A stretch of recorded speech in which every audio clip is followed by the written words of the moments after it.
한 사람의 지혜가 가정을 살립니다. 사랑하는 성도 여러분, 네, 얼마 전에 한석규 배우가 나오는 신사장 프로젝트라는 드라마가 있었어요. 혹시 보신 분 계십니까? 네, 보신 분이 없을 거라고 생각을 했어요. 다들 바쁘시고 기도하시고 말씀을 보시는데 전념하셔서 드라마를 잘 안 보시잖아요. 이 한석규 배우가 나오는 이 신사장 프로젝트라는 드라마에서 이 한석규 배우는 아주 전설적인 협상가로 등장을 합니다. 이 협상가라는 직업이 매우 흥미롭더라고요. 변호사나 뭐 경찰이나 이런 것하고는 또 다릅니다. 단순히 말을 잘하는 사람이 아니라 이 아주 극한 상황에 처해 있는 그 상황을 조정하고 또 원하는 것이 무엇인지를 듣고 또 연결해주는 그런 역할이었어요. 여기에 나오는 그 상황이 뭐 누가 범인이 인지를 잡고 있는다든지 아니면 전세 사기를 당한 사람들이 있다든지 납치를 당했다든지 그렇게 되면 보통 그 범인은 굉장히 흥분 상태잖아요. 그런데 경찰도 흥분 상태입니다. 저 들을 것도 없이 저 범인을 잡아서 감옥에 넣어야 된다. 뭐 이런 상황인 것이죠. 그런데 뭐 인질이 잡혀 있거나 폭탄을 설치했다면 어떡합니까? 다수의 사람들이 위험에 빠져 있기 때문에 이 범인을 달랠 필요가 있잖아요. 그래서 그 협상가가 투입이 되는 거예요. 그래서 야, 경찰 1시간 기다려 이렇게 얘기를 하고 범인에게는 그래서 너가 원하는 게 뭐야? 흥분을 가라앉히고 원하는 걸 말해봐. 내가 경찰한테 이야기를 해줄게. 이렇게 하면서 그 중간에 개입을 해서 소통을 할 수 있도록 만드는 것이 그 협상가 그 직업의 역할이었습니다. 사람들의 감정이 폭발해서 서로 자기 주장만 할 때에 갈등이 점점 커져가는 상황 속에서 그 싸움을 멈추게 하고 파국으로 가는 상황을 돌려 세우는 사람, 바로 협상가였어요. 실제로 그런 이야기를 들어보면 큰 사건이나 위기 속에서 협상가 한 사람의 말과 판단이 수많은 사람을 살리기도 하더라는 것입니다. 생각해보면 가정도 그러한 것 같아요. 가정이 무너지는 것, 언제나 큰 사건 때문에 가정에 위기가 찾아오는 것은 아닙니다. 아주 사소한 일 가운데서도 순간의 화, 상처 주는 말 한마디, 자존심, 고집, 감정적인 반응, 이러한 것들이 쌓이고 쌓이면서 점점 관계가 무너지기 시작하더라는 거예요. 그런데 반대로 어떤 가정은 행복해 보입니다. 그러면 그 가정에는 이러한 문제가 전혀 없을까요? 위기 속에서도 누군가 한 사람이 다 흥분해 있고 다 싸우는 가운데서도 누군가 한 사람이 정신을 차리는 거예요. 사람이 많으면 더 막 흥분하게 되잖아요, 다 같이. 실제로 그런 일은 없겠지만 예를 들어 예찬이가 예담이랑 싸우는데 여기서 예지가 엄마 예찬이 예담이 싸웠어. 그럼 같이 엄마도 야 아빠도 야 5명이 다 같이 막 화를 내면 어떻게 되겠어요? 근데 그때 누군가 한 명이 정신을 차리는 거예요. 누가 그런 역할을 하면 좋을까요? 예담이가 손을 지금 번쩍 들었어요. 예담이가 형아 흥분을 가라앉혀. 누나 대화로 하자. 아빠 엄마도 잠깐 1시간 뒤에 얘기합시다. 이렇게 협상가의 역할을 담당한다면 그 가정이 위기에서 평화로 나아갈 수 있다는 거예요.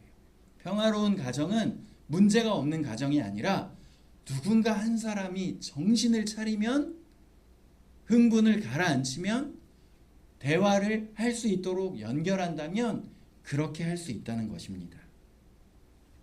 누군가 한 사람이 지혜롭게 행동할 때에 누군가는 감정을 더 키워요. 막 흥분해가지고 야!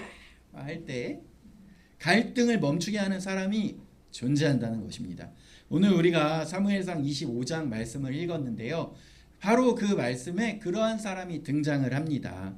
이 나발이라는 사람이 얼마나 어리석냐면 나발이라는 그 이름 자체의 뜻이 어리석은 사람이라는 뜻이에요. 가정 전체가 무너질 위기에 처했어요. 그런데 아내였던 아비가일 한 사람의 지혜가 그 가정을 살리는 것을 우리가 보게 됩니다. 그리고 놀라운 것은요, 이때에 그 믿음의 사람이었던 다윗조차도 같이 막 흥분해가지고 분노 때문에 위험한 선택을 할 뻔했어요. 하지만 아비가일이라는 한 사람의 지혜를 통하여 그 가정뿐만 아니라 그 나라가 위기에 벗어나는 것을 우리가 보게 됩니다. 분노 때문에 위험을 선택할 수 있지만 가정과 공동체 안에 어떠한 한 사람을 통하여 그 위기를 극복하게 됩니다. 그렇다면 나는 갈등을 키우는 사람인지 아니면 하나님이 주시는 지혜로 가정과 공동체를 살리는 사람인지 함께 돌아보는 시간이 되기를 원합니다.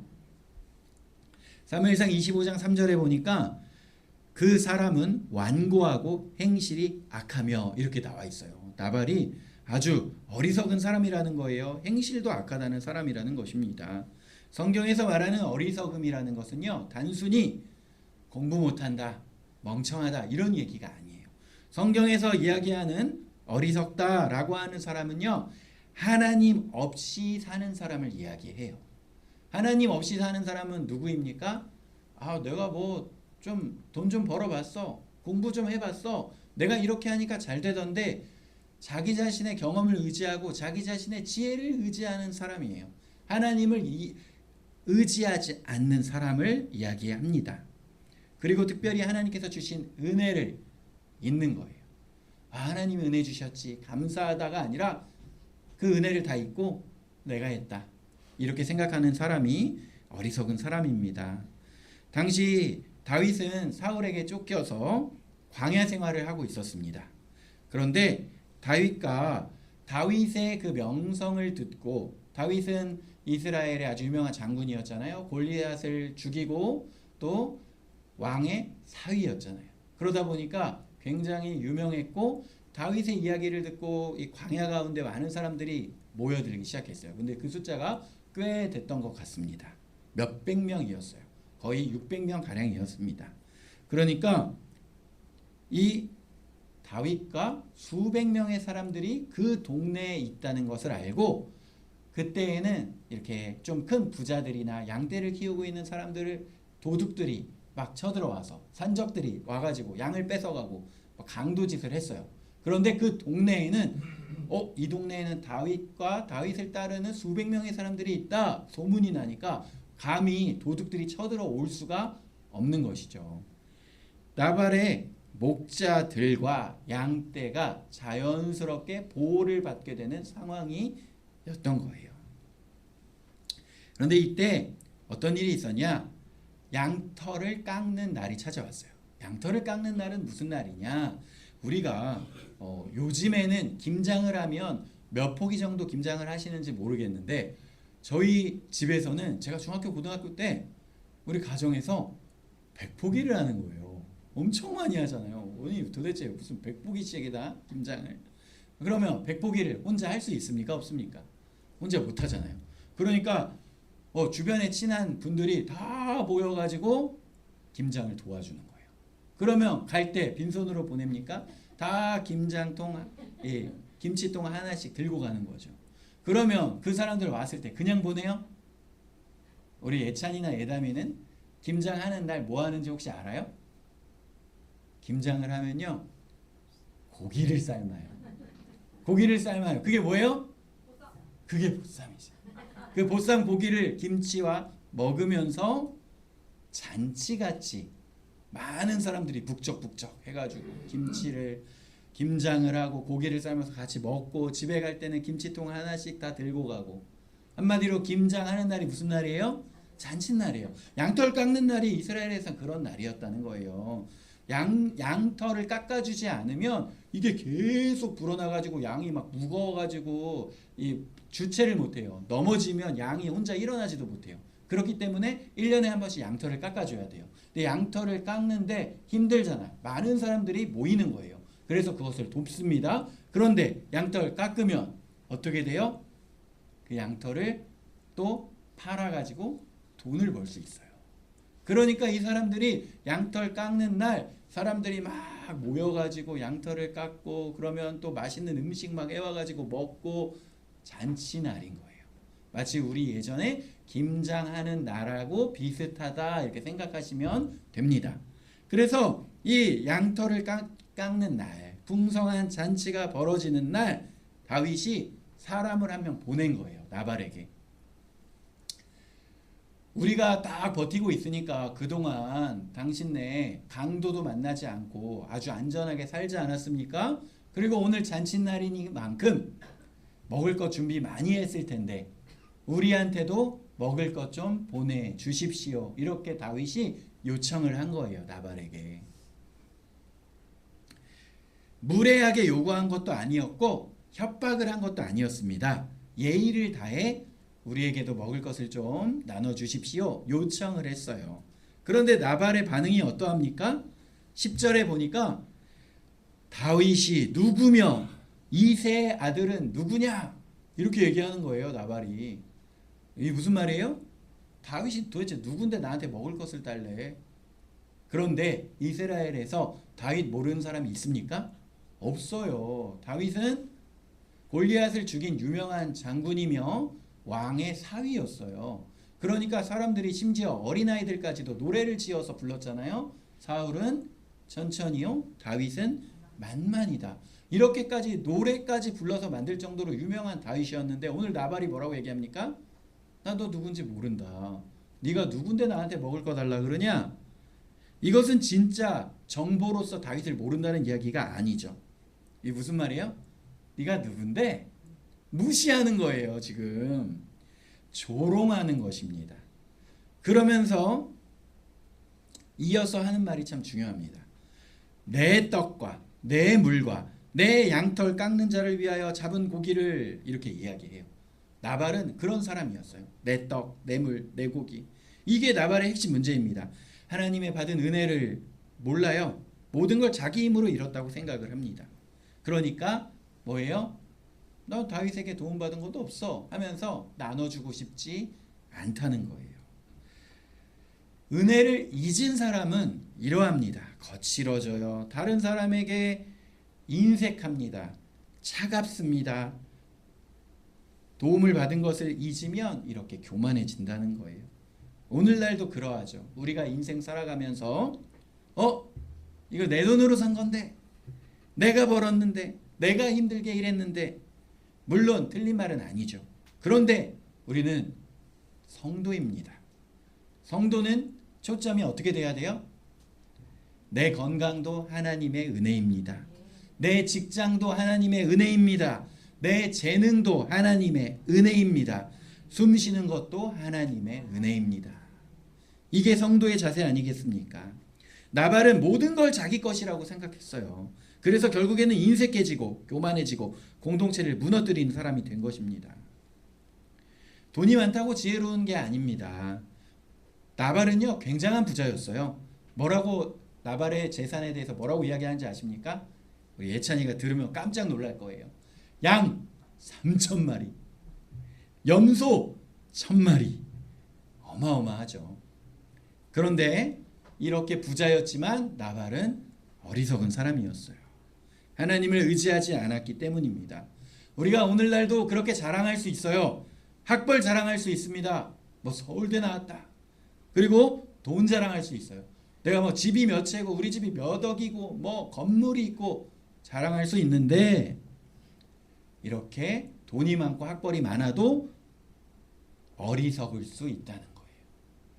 하나님을 의지하지 않는다면, 감사하지 않는다면, 은혜를 모른다면 아무리 좋은 학벌, 많은 재산을 가지고 있어도 어리석을 수 있다는 거예요. 나발의 모습이 그러합니다. 우리가 이러한 것을 경계하고 조심해야 하겠습니다. 나발은 특별히 말을 함부로 했어요. 그리고 그 말이 얼마나 큰 문제를 만드는지 모릅니다.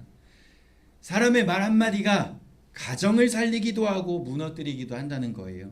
교회를 세우기도 하고 상처 입히기도 합니다. 특히 가까운 사이일수록 말이 더 중요하다는 거예요. 아니 우리가 얼마나 친한데 그 정도 말도 못해? 이거 뭐 사실인데 왜 그래? 이거 우리 요즘 애들 말로 팩트인데 왜 그래? 근데 팩트도 뭐가 될 수 있어요? 팩트 폭행이 될 수 있다고 하잖아요. 그게 사실이어도 죽이는 말이 있다는 것입니다. 나발은 그런 사람이었어요. 그런데 오늘 문제는 이 상황 가운데 나발만 어리석은 행동을 했던 것이 아니었어요. 다윗이요. 나발의 네가 누군데? 이 말을 듣고요. 다윗이 엄청 흥분했어요. 근데 오늘 우리가 25장을 읽었는데 24장에 어떤 이야기가 나오는지 아십니까?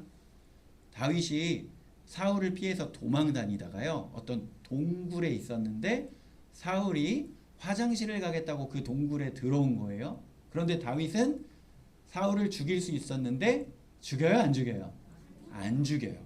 그리고 어떻게 합니까? 예담이가 지금 정확하게 얘기했어요. 옷만 조금 잘라서 나옵니다. 그러면서 그 옷을 보여주면서 왜 저를 죽이려고 하십니까? 저는 당신을 해치지 않을 거예요. 이렇게 자기를 평생 쫓아다녔던 사울을 죽일 수 있는 절호의 기회에서도 사울을 죽이지 않고 옷자락만 자르고 저를 더 이상 괴롭히지 마십시오 라고 이야기했었던 그 다윗이 오늘 나발이 네가 누군데? 하니까 얼마나 분노에 찼는지요. 자기 따르는 사람들에게요.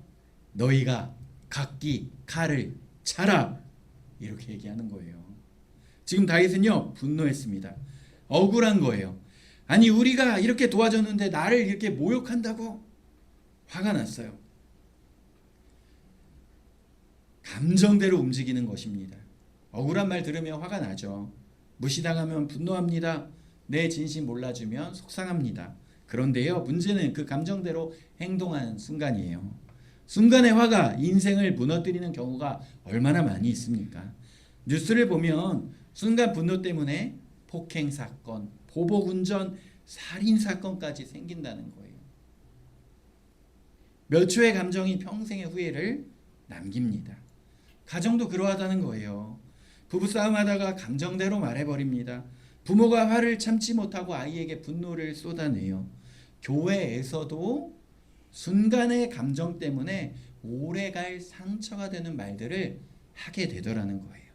다윗이 지금 그런 위험한 상태에 놓였습니다.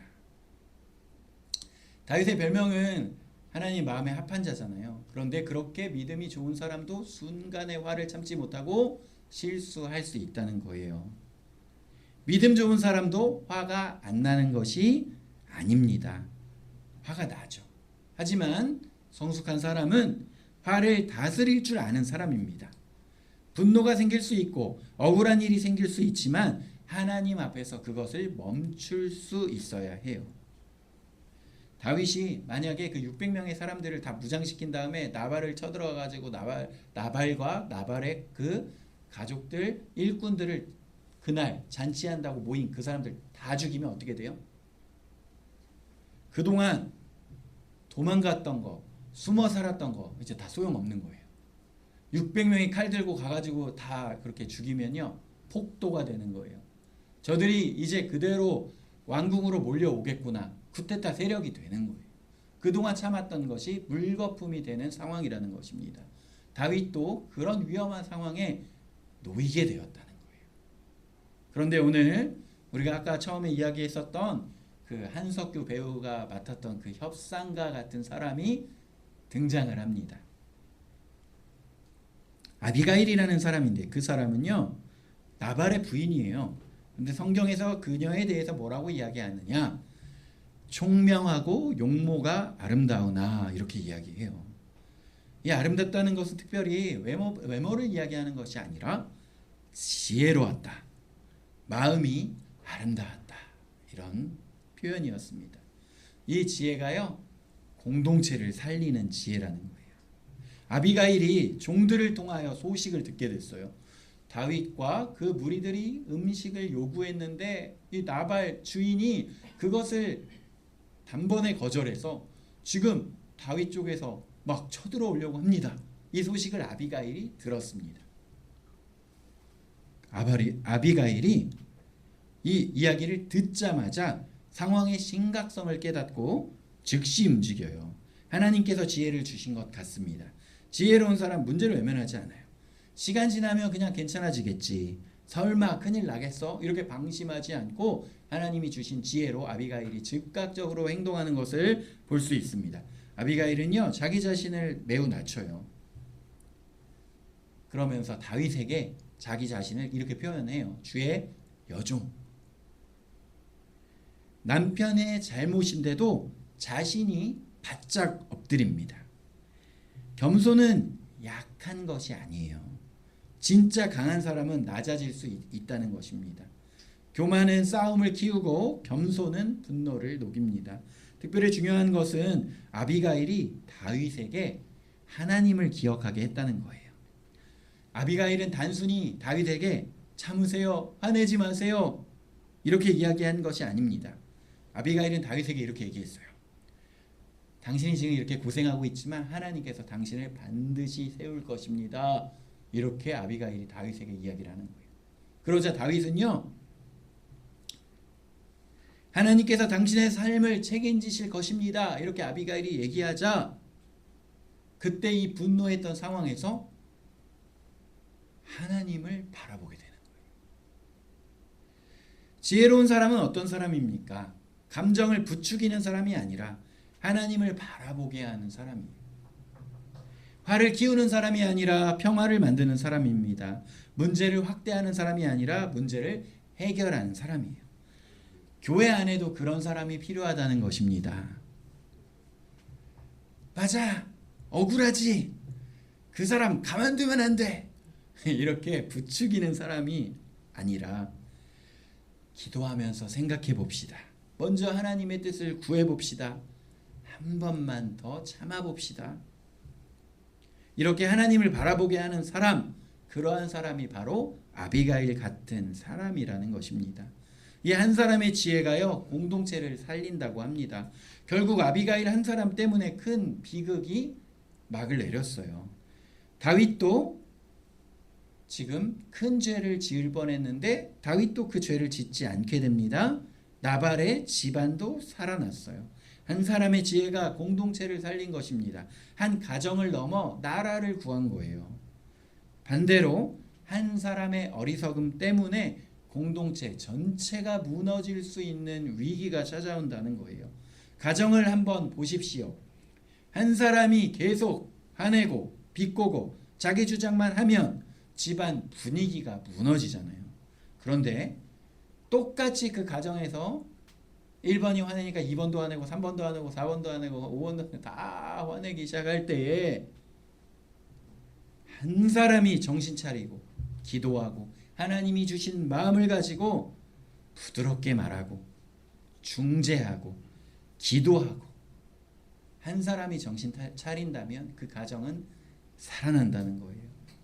교회도 마찬가지입니다. 어떤 사람은 늘 불만을 얘기하고 어떤 사람은 늘 상처를 이야기합니다. 그런데 어떤 사람은 갈등을 중재하고 기도하자고 이야기하고 하나님을 바라보자고 은혜를 이야기합니다. 자, 우리는 어떤 사람일까요? 마지막에 보면 나발은 결국에는 돌처럼 굳어서 죽게 돼요. 왜 그렇게 했습니까? 단순히 성격이 나빠서가 아니라 하나님 없는 교만한 삶을 살았기 때문입니다. 성경은 계속해서 이야기합니다. 교만은 반드시 무너진다. 자기 힘만 믿는 사람은 결국에는 흔들린다. 그러나 하나님을 의지하는 사람은 살게 된다는 것입니다. 사랑하는 성도 여러분, 오늘 말씀은 우리에게 묻습니다. 나발처럼 살 것인가? 아비가일처럼 살 것인가?